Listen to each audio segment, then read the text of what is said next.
Hi, I'm Emily. And I'm Hayley. After meeting online, we became international best friends who bonded over how hard it is to find success in the entertainment industry. Join us and our celebrity co-authors as they help us write the book on how to make it. And, more importantly, uncover what making it even means. How are you doing, delegate from Canada? I'm all right. I'm surviving. I'm on the tail end of some COVID, which is nice. Oh, God. Yeah, it still exists. Oh, that's right. So when you posted that on your story, I thought it was a pregnancy test. Yeah, And a lot of people did. I almost congratulated you, and then I got a lot of congratulatory messages, and I confused my family as well. Everyone thought that, like, I guess COVID tests aren't a big part of our lives anymore. So, Yeah. but it's still out there. But you were brewing something else. Yep. You're a small child. It's really... Nope. Light cough. So yeah, if I don't sound great, that's why. When you have COVID, Ryan, do you get the crappy backache of crappiness? Yeah. The body aches were real bad this time. Yeah. I haven't had it, so... How? You've never had COVID? Wow. Pretty good. I've had it about 7 times now. Do you get it on film sets? Yeah, I think that's what it is. Yeah. They just go around. And I worked on shows in I was on set in 2020 and I still never got it. Maybe you're just one of those people who's just immune. I'm usually not one of those people, so I'll take it. What's interesting is that this, I don't know, brand of COVID, every day is a different thing. So, like, at least it changes. Like, one day it was severe body aches, and then another day it was runny nose, and then, like, fatigue. Like, every day's new. You don't know what you're going to wake up to, so it's pretty exciting. Well, that's nice. Gave you a bit of variation, you know. Yeah. Very exciting stuff. Always pleasant. Mm-hmm. Well, thanks for coming back. I'm sorry to ruin both of your guys' almost 4th of July plans. It's... Yes. It means nothing to me. We had Canada Day a couple of days ago. That's July 1st. I don't know if you guys knew that. I'm so sorry. I didn't. But that's exciting. I didn't reach out. It's fine. What do you do? You get COVID and you stay home. Shit. It's a new holiday as of 2020. Yeah. No, people get together and drink, and sometimes we have parades. We haven't had one in Montreal for a couple of years for logistical reasons. I don't know, and then on the 24th of June is the provincial holiday of Quebec called the La Saint-Jean-Baptiste, which that's another big thing. There's music and parades and drinking, a lot of drinking. Busy times. General drinking. You do well here. We don't quite have an episode 2 roadmap, so I just have a bunch of bullet points that we've shared with each other, and we can just chat, I guess. Sure. Okay, I've got a random set of handwritten notes, blue tacked to my computer screen. Well, I'll go first with the biggest change since we last talked to you, which is that you are now a dad. Yes, I am now a dad. That is the biggest change. I can confirm that changes things. Are you gonna start making pitch meetings of like Caillou episodes or you're just gonna wait until she discovers these videos when she gets older? Yeah, no, I'm not gonna make her pitch meetings. We are trying to. The only thing that comes on the screen for her is Miss Rachel. Miss Rachel's so good. She's so great. But we're doing you're supposed to limit screen time and whatnot, and but she has she's seen me on the screen, like if she's in my office or something and I'm editing a video of myself, and she points. I don't know what's going on in her mind, but that's going to be a thing that she'll be able to see me. But it's weird. I hadn't really thought of that. Like when she's older, she can watch days worth of videos that I made. Yeah. We were talking last time about just the daily grind of creating the pitch meeting work all the time. And like, I don't know if this is a bit of a rude question, but I'm just going to go for it. Was having a baby like a really great excuse to finally kind of take off the fake producer's blazer a bit? The fake producer. Because I would definitely use a baby as an excuse for that.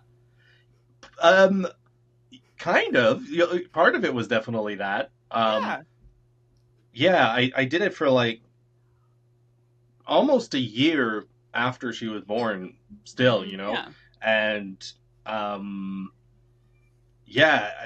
by episode 400 though, I was kind of like, you know, I spend like 2-3 days per week on these things, and they're a lot of work, and on weeks where there aren't any new releases, I'm covering old movies, and I've done everything. Like, I'm scraping the bottom of the barrel for movies to do. I'm like, oh, I guess I didn't do 1984 Supergirl or something. So, increasingly it became like, well, why am I trying so hard for this to be a weekly thing? And I'll be able to spend more time with my daughter. So it just, it became kind of a no-brainer. It was funny because I was like talking with my wife, and I was like, I was approaching episode 400, and I usually do something special every 100 episodes. And I was kind of like, you know what? I think I might hang it up at 500. And then like 2 days later, I was like, you know, 450 sounds like a good number to stop. And then I was like, I think I'm done next week. I was going to stop. Like, I was going to be like hang up the blazer completely. But the folks at Screen Rant were like, oh, you could, if you want, you could just like do one a month, like just to keep it alive. And I was like, oh, yeah, that sounds fine. Like, it's still fun to do, and people still like it. So it's cool to not have to, you know, close the chapter completely. I can still go out and do them. And, people seem to still, you know, like them for new releases. So it's a good situation. And I spend more time with my daughter and on other stuff. It's a good change. People love them. They don't just like them. They like froth at the mouth. Well, I can't say that. It's mad that you've like been able to keep the quality for so high for all that time. Like, you're just like this one-man comedy machine. Well, thank you. The 400th was so funny, and when it came out, I sent it to Haley immediately, and I was like, wait until the British TV part. If I could do I did do that. Oh my god, I completely forgot. I was like, if I could do a British accent, I would do more stuff. But I know there was a full, I don't think it was a good British accent though. Oh, it was great. I was like, I'll go over the top with it because I can't actually do one. It was great. Do it. No. So after doing, I'm wondering. Oh, this question actually comes from my dad. He's here. Come on it. No. I kick them out every time I record because of the Wi-Fi. Oh, does he disrupt your Wi-Fi? I feel like the Wi-Fi can hear people breathing, and then they're out at dinner. But this is a great way for me to mention I live with my parents. My dad was wondering. He was like, ask him, because of the pitch meeting. He's like, when you write like your own stuff, when you write your own comedy, is it gonna have to be so airtight, or are you gonna let, you know, the movie rules apply and then pitch meeting yourself, or will you write the perfect movie that has no plot holes? Like if I'm writing a movie? Yeah, because you're so attuned to being like, wait, what? Does that affect your writing? If I do write a movie someday, I do think that there will be extra pressure, because people will like, definitely everyone's gonna like make one of the movie. Yeah, but it's, absolutely, yeah, definitely. I'm always thinking, even like just in my little sketches, I am thinking of the logic of it. Like, even though it's absurd stuff, if something happens that wouldn't that doesn't make sense within the rules of the absurdity, then I'm like, no, I can't do that. That doesn't make any sense. Yeah, low tolerance for plot holes for sure. For sure. How do you know, though? How do you know when something's just dumb or like this beautiful kind of dumb that needs to be immortalized? Like, how do you know? Oh, man, that's a great question. Really I have no idea. When is something dumb? When is it dumb and when is it like absurd and beautiful? And like the bit that springs to mind for me is that bit where you were naming tools and there's the ham sandwich. I'm like, that's right on the edge. That's right on the edge. Like the ham sandwich and the hammer. It's proper on the edge, that for me. Yeah, to be fair, if you think about it too much, like it doesn't make sense, because how did the world get built if tools didn't have names yet? It would have been insanity. Like, hand me that. You'd have to point at the one every time, and you'd have to describe it when you're like, the manufacturers would have to describe the tool. It doesn't. You can't think about it too much. I could pitch meeting my own sketches probably. Yeah. Be like, how did the world come to be? Yeah, I don't know. Just like establish a rule and then stick to it. Yeah. This is a world in which everything is normal except tools don't have names yet, and stick to that. And then everyone has the same face also, and this company is in charge of this for some reason. So funny. Have you ever like scrapped a sketch halfway through filming because it got too weird even for you? It's probably happened. There are sometimes I reach a point where like I'm like, yeah, no, I can't think of an example, unfortunately, but it's definitely happened a few times where I'm like, this just doesn't make enough sense that I can do it. Yeah. There's like sketches start with like a little nugget of an idea or like a nugget of truth of something, of like, oh, this is a weird thing, but then you got to like wrap it up into something, and sometimes it just, you can't find a home for it. But I make a note of it, and sometimes it comes back a couple of years later, and it becomes a throwaway joke in a different thing or something, Yeah. And nothing is wasted. I used all of the joke. Do you have a notes app of doom? I've got like a notes thing that I just dump everything in. Yeah. And once in a while, every couple of months, I go through it and I'm like trying to make sense of it or find some like, what am I talking about? My worst example of a note this is like 15 years ago, and I was out drinking with my friends, and I thought of an idea that was so funny to me, and I made a note of it. And then the next day I checked it, and it just said, what if people pooped in public like people pee in public? I was like, that's nothing. Where are people peeing in public? Because I think I must have seen like a drunk guy like peeing on the side of a building. Clearly, you haven't spent enough time in New York if you don't think people are taking poops in public. I guess. In the middle of the subway. Yeah. I guess that just is New York also. So I haven't made that sketch because it's just New York. Yeah, I remember when my brother used to live there many years ago, he was like, just a tip, like if you see an empty subway car, like it's not a good thing. It usually means someone's taking a poop. Oh, wow. Yeah. That's crazy. So thanks for that. Who cleans those up? Like, how long do they stay there, you think? I mean, they're traveling at the speed of light on a very tight schedule. So it might not be until like that car goes out of service, because it's 24 hours, Oh, wow, yeah. See, our subway system stops at like 2 a.m. or 1 a.m. or something, and they clean up the cars and then restart at 5 a.m. Does not stop. They just wait until enough people have stepped on the poop that it like has left the building. Wow. Yeah. What a place this has gone to. Haley, so what's remember this podcast called? How to Make It? How to Poop. I was thinking of like sports people, because like Paula Radcliffe had to do a poop in the middle of her marathon, and like Gary Lineker was he famously had to poop in the middle of a big England match. Like it seems to be a sports thing over here where people just take a shit. And did he just pooped while he was on live TV? I heard that's a thing, like with marathons. Yeah. By the end, like you start to lose control of your bodily functions. You do, and so, yeah. So you poop. And she was poorly. I don't have a colon, and I've done half marathons, and I don't even have to poop. Are you a professional sports person who needs the time, Emily? Oh, so once I get paid for it, then I'm gonna. Yeah, then you can just shit wherever you want. Yeah.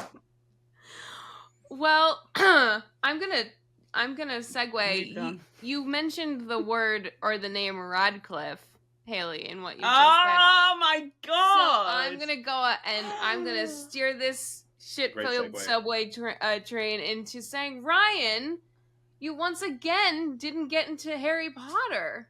I know. I don't know. Like, I'll get him next time, I guess. But increasingly, I can't see it. You know, like I don't have the right glasses anymore. I still can't do a British accent. Well, Tom Felton is going to be on Broadway for like a while playing Malfoy, so you could do the older version. You just have to be on a play or something. Yeah, is it a musical or is it a play? It's a play. Oh, I kind of thought they sang. That's too bad. I would have loved it to be a musical. 6.5 hours was enough without singing. I think it would improve it. I think if it was a musical, it wouldn't be 6.5 hours because they just sing how they're feeling, you know?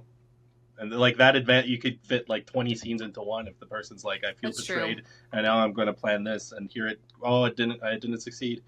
You know how musicals work? Yeah. Yeah. It was a lot of arguing. You watched all of it? The Harry Potter play? Yeah. All 6.5 hours, yeah. Same. Too much. I wasn't a fan. I didn't like There's the thumbnail. Thumbnail break. Great. That saves me actually a lot of time. Maybe we should start putting that in. I had in my notes for us all to do thumbnail poses at the end. Wow. So now. Nice. Not everybody's as fun as Ryan, though. I know. They don't play the thumbnail game. No. You know, it's part of my job. That's too legit. Well, okay. Well, the reason I also brought up... No, it's okay. The reason I also brought up Harry Potter is because I was going to go... I have to go... I have to pay to see Tom Felton stand on a stage in that receding hairline blonde wig. Like, I feel like you owe it to yourself to just... He's only in the play for like 5 minutes, but... Oh, is Draco not a big character in The Cursed Child? No, he just comes out and then, does some of the arguing, and then... It's a lot of yelling. A lot of yelling. Oh, anyway. It's a good gig for him. Yeah. That's great. Best. Like, people are gonna freak out. Anyway, back to things we can... What if I just did a bars and tone over that entire... Yeah, do it. I think that's really funny. I think that's really funny. And just the odd and stuff in there. Yeah. Back to the things that I wrote down. I've got something if you haven't. Go for it, Haley. Go for it. You said last time that some of your sketch ideas come from Reddit rabbit holes, which I am really guilty of falling down all the time. What's the most unhinged subreddit that you've ever seen?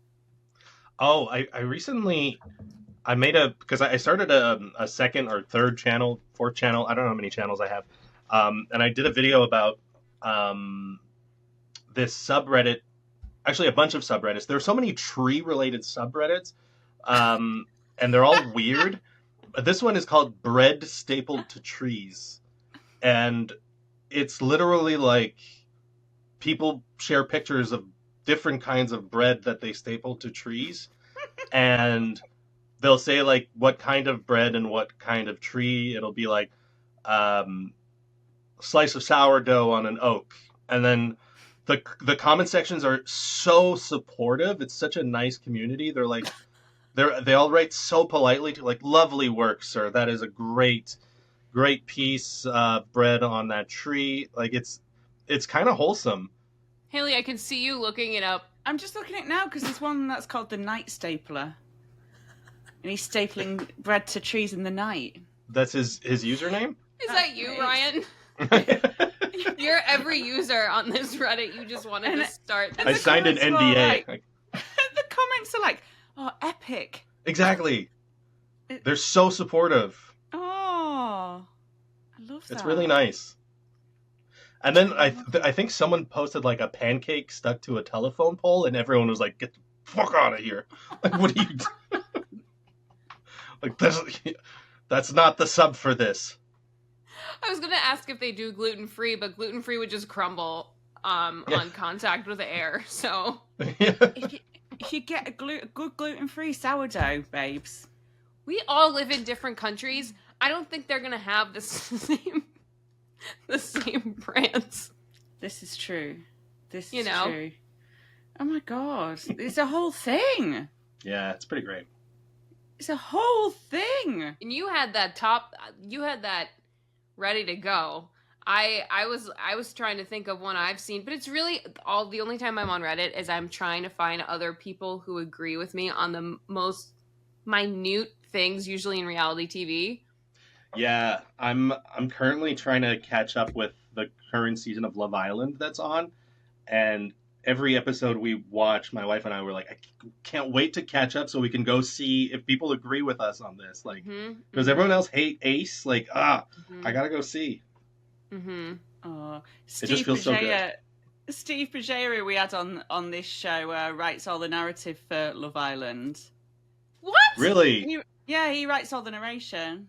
Oh my god. I literally said to my wife the other night, like, I would love to have that job. Like, I would love to like write those and narrate Love Island. Like, if they do a Love Island Canada, I would love to do that.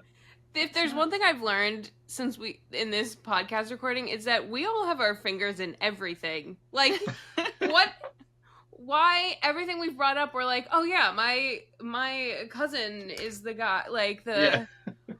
Wait, so I've taken a mold of so and so's. I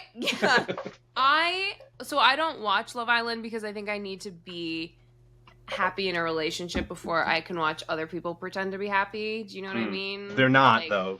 Like, right, but I buy into the fantasy and I know this about myself, and so I have to but I hear that people get really like very obsessed with is it like a 24-hour Big Brother situation, or is that a different show? No, there's like 4 or 5 episodes a week, but like an hour. Whoa. It's like an hour-long episode, almost I think every weeknight, maybe not Fridays, and then an hour and a half on Sundays. So you get like really invested, and it's really, really stupid. It's great. Except for the dialogue. I think that's what Steve likes about it, that it's so stupid. And then his best friend Ian narrates it. He's the Irish one. He's so great. He's so good. Yeah, he's a babe. He's great. I still can't believe Steve's not going to hear this. He might do. Go on. Steve, I can't believe that you are the one who writes. He's a very talented man. From what I know about the show, I feel like it would be written by an 18-year-old girl. The jokes are so clever. Like, the narration is it's very, very clever. Like, it's making fun of. It's very punny, extremely punny, and I don't know how. I'd love to know how it works. I think they must get like a cut of the episode, and then they'll like in their narration plant a joke that's delivered by what the Islander is about to say to someone else. Like, it's so kind of well thought. Like, they're working with what they're given, and they're doing a really good job. Yeah. Props to Steve. Props to Ian. Absolutely. They because he's always writing at like 3 and 4 in the morning, like posting on his story saying, "Oh, we've got the latest drop." Oh, amazing. Yeah. Those poor editors. I know. It's a big gig. Oh boy. That's great. My compliments to the chef. Wow. But I feel like you'd be ace at that, Ryan. I would love it. I think I would be good at it, and I think I would really enjoy it. Let's get Steve out of a job. They've got to make they made a Quebec one, They did like 2 seasons of it. I think it got canceled, but like they should do a Canadian one. Everyone was too polite. Yeah, that might be it. Dang. That's my new dream job, I think. Listen, I'll cut this clip. We'll put it on the internet, and people really get a hold of your clips, Ryan. Anytime I put your face on the internet, it is like everyone has something to say. Oh my God, you probably have a Reddit page. How often do you look at it? Sometimes, but I try not to, because if I see something negative about myself, it ruins my day. So I kind of just don't. Who would have anything negative to say about you? There are lots of people on the internet. It's probably the person who stapled that pancake to the... Yeah, just a real party pooper. How ridiculous. Oh. Yeah, I know. I was always shocked by Tim Downey's Emily. What? Is Reddit? I was always shocked by Tim Downey's Reddit. Tim has a Reddit too? Oh, it's all the people who play the game, the Baldur's Gate. Oh. And they're obsessed with him. So I imagine yours are the same, Ryan. And I think it's amazing. It's amazing that the communities that kind of come together, but then you get people who take it a wee bit too far. Mm-hmm. Just a wee. Just a wee. Just a wee. But most of the time, I think they're all kind of solid, aren't they? Yeah. People are generally nice. Yeah. In my experience. But it just takes one. Like, the negative comments always stick the most. Yeah. It's just like I try not to read. I read comments a little bit when I first publish a video, but then I know if I dig, I'll find something, and it'll make me sad, so I don't go looking anymore. I used to read every comment. I was obsessed. I was like, oh my God, what did they think? But now I'm just like, okay, I still have an audience. People are still watching my stuff. They must generally like it. The top comments are positive. I'm not going to look any further. When we got our first negative comment, that's when I knew that we had made it. Oh, there you go. You solved the podcast question. And then everything just cuts off. Credits. Yeah. But Emily, you were freaking out. No! You were freaking out. No! No, wait. I wasn't. I'll go back later. I'll look later, and I will get the receipts. Okay. But But I was definitely like, I was not upset. Can I ask what the comment was? I don't even remember, but I screenshot it. Yes, you do. No, I swear to God, I don't. I don't know if you can see my hands. I'm only joking. I can't remember either. I don't know why I'm showing you my hands. Antlers? I'm trying to show you that I'm not holding a gun when I say that I'm not lying, that I don't. I'm only messing with you. Is that an American thing? It's like some I'm weird not martial lying. arts. Oh no, YouTube's gonna hate that. Oh. I'll just override it with thumbs up. Double Uzis. Yeah, I'll look at it. I'll find it. I'll look at it. But I think I was excited. No, I think you're right. I was only messing. Oh, well, that was fun. I'm just winding you up. That was funny. It's nearly midnight, and I'm here just winding people up. A lot of your fans are obviously kind of aspiring creators who like what you do. What advice would you give to somebody kind of starting out now with no money, one camera, 15 competing voices in their head? What advice would you give? I'm like... It's weird because I started so long ago that it was a completely different internet, and I'm not sure how I would start today. Give up. From maybe. Everybody quit now. Yeah. Yeah, I don't know. It's just like, I guess try stuff as much as you can. I guess, like, I don't know, just put stuff out there and see. Like, I find sometimes I've gone back. Have you ever, like, scrolled back onto the, like, way far back on the page of a creator that you follow? And you're like, oh, wow, they used to do something completely different. Yeah. So it's just like everyone starts doing something, and it never resembles the thing that they end up doing. So just start doing something, and you'll find, stick with it if you can, and it'll build into something, hopefully. I guess that's it. It's just do it and do it and do it. And don't let the negative comments get you down, I guess. Yeah. But it's such a different world now. It is. That's interesting about like scrolling back, because I don't know if you're aware, but the youth, a lot of like the YouTubers who have come up have started as like Minecraft YouTubers. Yeah. My daughter's into all of these, but now like one of them's just had a #1 album over here. He's called James Marriott, and he's actually a really you wouldn't expect it from a Minecraft YouTuber, but he's actually a wonderful human being and a very talented singer-songwriter. He's actually not a complete loser. No. But he started just making Minecraft videos, and there's loads of them. There's one called Tommy Innit who does like stand-up and stuff, but he started out on this little group of Minecraft YouTubers.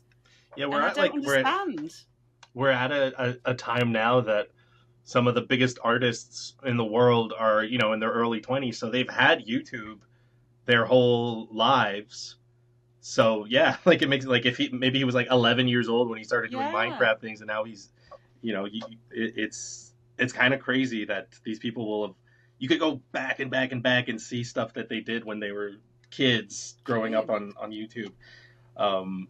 It's terrifying. And I think Minecraft is probably such an accessible thing for kids to create stuff. When I was young, video cameras and cell phones weren't a thing. That's how old I am. Well, they existed, but like not everybody had them. Video cameras, it was like a mini DV camera. It was like...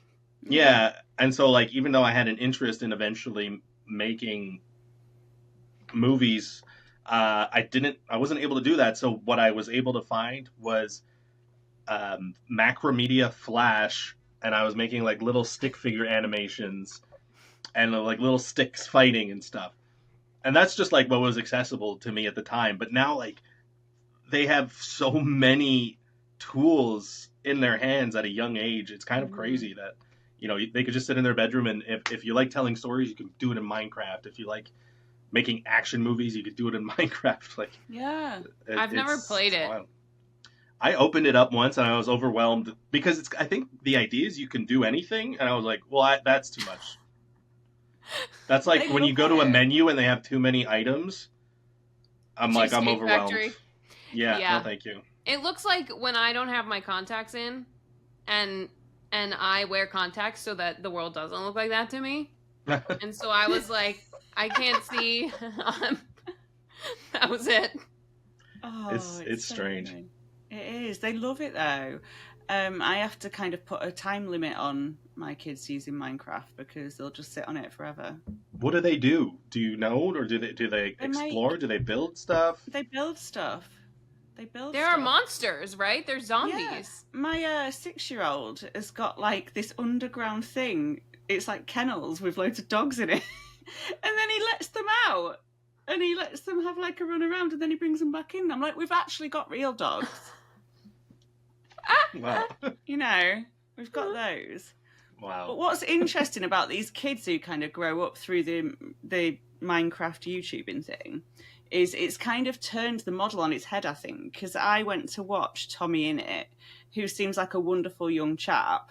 God, I sound like a million years old. Wait, sorry, are you saying in it? Like in it, Tommy Innit. Like, in it. In it. No, like in it. Like it, like isn't it? Like Tommy in it, right? Tommy in it. The word that, who was saying that and I didn't know? Andrew Mensa. Andrew was saying it, and I was like, he made up a word. Yeah, this is Tommy. So this isn't this child's real last name. No. Okay. But he's 21 now, right? Keep going. And he's doing massive like UK tours in really quite big venues. And he's very charismatic, so he pulls it off. But it has the feeling of somebody feeling out their material rather than a stand-up who's like really worked on their act. Mm-hmm. And it's just really interesting because the audience are all totally up for that. Yeah. Like, whereas, like, an older stand-up, if you presented that as your final tour piece, like, you'd get ripped to shreds. Mm-hmm. But they love it, because they're all his fans that came up through this Minecraft stuff. And, like, in the nicest possible way, they're all massive nerds in a great way. Like, it's a really specific community, and it's just really interesting how it's kind of spun it on its head. like you can get away with not, having that polished product. Yeah, I'll see so many YouTubers that do like I don't know, name anything, and they'll suddenly have a post on Instagram like I'm going on tour, and it's like to do what? Like that's not it. you don't do anything stage that could translate to the stage. I've never been to one of those shows. I'd be curious to be like oh maybe I could do that. Like are they just telling stories or are they just showing their videos and talking about them? Like what are you touring on? It's fascinating to watch. It reminds me of when I used to do youth theatre and you had the older ones who were like 18 and they were like trying out little bits of improv and they were like seeing how it landed. It's like that, but you've paid £35. Right. £40. And like, but the audience loves it. Mm-hmm. And it's like, is it us being stuffy and having this expectation? No, I think we don't have enough data yet. I think in 10 years, or however many years, like some people will still be going and some people will not because their fans will either have the novelty will have worn off or they can't afford it or they like, I think there's, because what I do all day is editing and transcription and captions, and you see some people and it's like the camera angle switched, but they waited a frame too long and so it looks like it's glitching, and some people like things are just getting thrown up. And I'm like, there's gonna be a day where people want quality again in what things look like. I'm not talking about this person, I don't know them, I really like Tommy in it, by the way. Right, yeah, I'm sure, but I just mean in terms of like presenting things that aren't totally polished. I think there will be some people who like they rise to the challenge in other ways or not. But I do think there will be a day where people are like paying more attention to this stuff. Yeah, hopefully. I mean, if it's become such a thing that everyone's just touring for the sake of touring without having done any work really, then we could go on tour. Let's go. There are we'd all show up at different places in different countries. Yeah, podcast tours are a thing, aren't they now? No, they totally are. One of the things I really want to see is How Did This Get Made live. That's my favorite podcast. Anybody? Ryan, that's very pitch meeting. You're cutting out a little bit, but you're turning into a robot. Is that just on my screen? You're in Minecraft. Oh, you're in Minecraft now. It's happening. Your dad walked in the door, so he's cutting out your Wi-Fi. I know this isn't a podcast about Minecraft, but like, have you seen the Minecraft movie? I thought it was great. I saw it. I enjoyed it. I did a pitch meeting for it. I think it's not for me, but I could definitely see why kids love it. It's just. Am I still frozen? It's just a fun movie. No, you're just like there are 4 pixels that represent you. Oh no. Okay. The Minecraft movie does exactly what it's supposed to do. Mm-hmm. Yeah. It knows what it is. Wait, Absolutely. After this, the first thing you have to do, Haley, is watch the pitch meeting because I know I haven't seen your Minecraft pitch meeting. Yeah. It seems I think that was the first one that I did after like my I think it's probably 400. Episode 401. I will look it up. I do have a pitch meeting question. Go. Bring us back, Emily. Bring us back from Minecraft. Is there anything written on the piece of paper in the writer's hand? Not anymore. It used to be an actual script that I had written, that I had printed out for like an actual, like I had written a movie like 10 years ago and I printed it out and I had it. So I was like, oh, in case anyone can see through the paper, it's going to look like a script. But it got so mangled that it's just like printer paper now. No, there's nothing there. I'm just acting like there is. Wow. Yeah, it's all pretend. Cool. Yeah. Little movie magic. Little trivia. Bit of movie magic. Love that. Emily, in the you last come out with those. Yeah. In the last year plus, Ryan, Have you had another instance where shit's gotten super crazy in the pursuit of something that you were like, oh, what the hell is happening? What am I doing? Not really, because this past year it's been so baby oriented that it's been kind of survival mode. Any dad stories? I mean, it's just like only ones that'll be interesting to me, like like my daughter making noises. It's not like it's very fun for me to hear, but it's something. Yeah. Yes. Yeah, no, it's been I know, like, we've been very just like staying at home and not doing anything too crazy. We were at home so much that like I forgot that I could get recognized in public. So then, like, when it happened after months of being in my house, I was confused a little bit. Like, someone stopped me and was like, "Hey, are you Ryan?" I was like, really concerned, like, "Yeah." Like, what's wrong? Yeah. So now I remember that can happen. Well, you did say last time you were on that you think your definition of making it would change once you had a kid. Is that true? I think so. Like, I mean, I've always known that I would like want to be a really hands-on and dedicated father, and it scared me in the sense of like I'm also like kind of a workaholic, so I was like, how can those two things coexist? But it turns out pretty well. I'm very lucky that I work from home and I'm not stuck to like specific hours, and so sometimes if I'm stressed out, I can just go see my kid and feel better, so that's really nice. Or if my wife needs backup on something, or if we want to go to the park, I can just go to the park. It's yeah, I feel like it for my personal situation. I feel like that is making it, but obviously that's not a reality for everybody. People need to go to offices. People need to like do various things, but definitely finding the work-life balance is yeah, it has taken on a lot more importance in my life.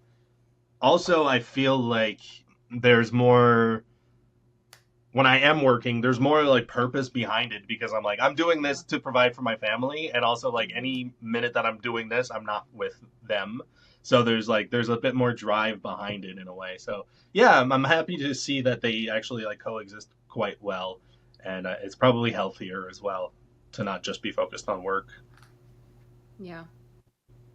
Yeah, I definitely agree with that. And like as they get older, just kind of not forgetting that. Because yeah, I find it quite easy to kind of get pulled away and then go, actually, what am I doing this for? Right. Yeah, I can't like having to spend like 10 hours in an office at a job that you don't like sounds like really, really, really rough. And I feel like so many times over this past year, my wife and I have been like, oh my God, we are so lucky that this is our situation and we get to just be here. Yeah, super, super lucky. What I was going to ask you is, because you've built like a lot of your creativity online, the straight answer to this might be no, but is there anything you're dying to try creatively that's totally offline? Like theatre, interpretive dance, graphic novels, interpretive dance for sure.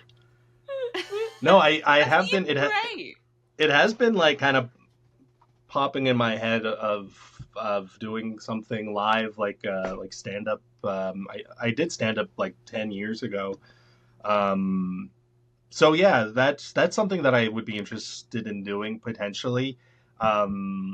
A YouTuber friend of mine, Julie Nolke, she has like a one-woman show that she's been touring on in Canada and Europe and stuff, and so she seems to be having a great time with that. It's like a special thing, like kind of like the Tommy Innit situation, where if I was just a stand-up starting out, which like I was 10 years ago, you got to do like open mics and do like 5 minutes for just a room full of not a room full for 5 drunk people. Never a room full. But now that I have like this online audience, I could technically, test the waters and be like, okay, would I be able to sell like 200 tickets in this city and just do like a night of comedy of some kind? Yeah, I'm definitely interested in exploring that. We'll see. Yeah, maybe. You know you're drawing a massive audience for that. I'm there. I'm there. I'm seated and ready for that. Well, that's too much pressure. We're the Tommy Innit fans of your generation, Ryan. Sorry. Oh, you are? Okay, great. We are It's Ryan Innit. Ryan Innit. That doesn't sound that doesn't roll off the tongue as well. Ryan Innit. Ryan Innit. Ryan Innit. It's Ryan Innit. Or you could reverse and start Minecrafting. Yeah. That's a great idea. What happened to The Sims? Roller Coaster Tycoon. Yeah. I'm a roller coaster. Taylor, did you have a roller coaster? Does anybody? Am I just making... Okay. They still have like Roller Coaster Tycoon on Roblox. Like there's versions that kids make of it on Roblox. Why Roblox. You need to make...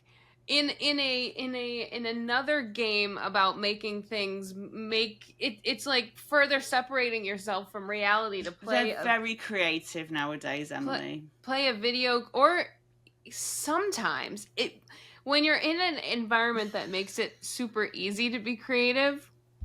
Do you know how many people I accidentally drowned or blew up when I was playing Roller Coaster Tycoon? That's kind of the fun, though, right? The roller coaster, or like, not enough trash cans. Like it's too easy to become a theme park tycoon.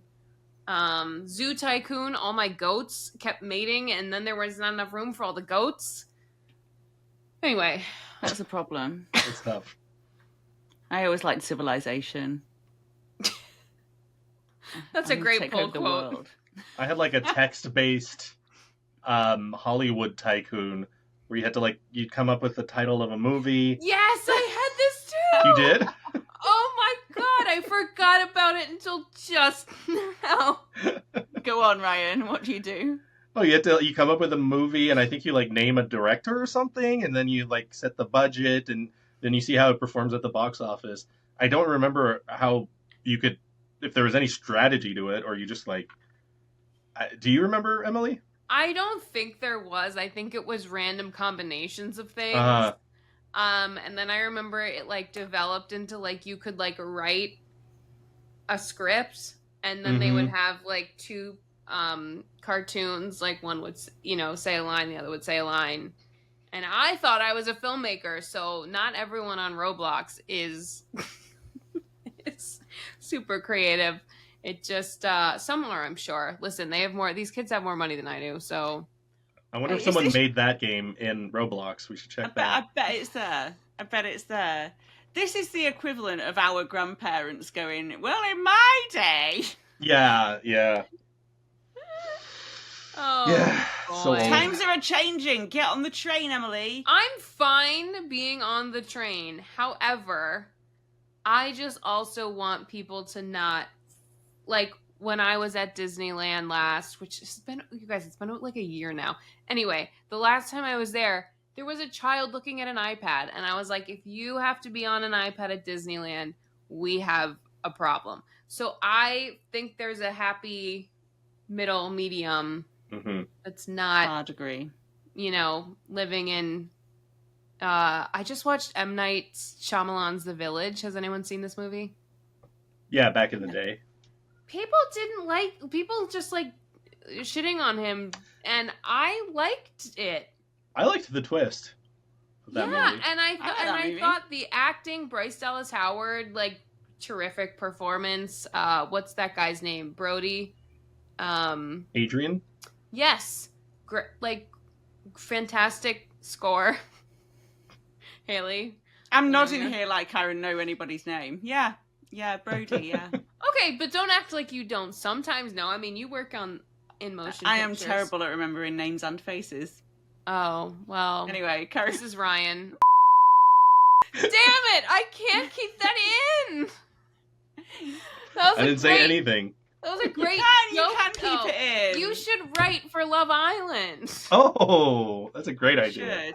Steve and Ian, what can you do to make this happen for Love Island Canada? You must have links. I bet if I messaged Steve and I asked for a favor, he would say, "Who is this?" Oh, yes. Boy. Well, but yeah, cut that little bit. Steve owes me favors. I think Steve's I think Steve's just afraid of me, so maybe we can use that also. Fear, powerful motivator. Yeah. Well, my no, this is a super obvious way to wrap things up.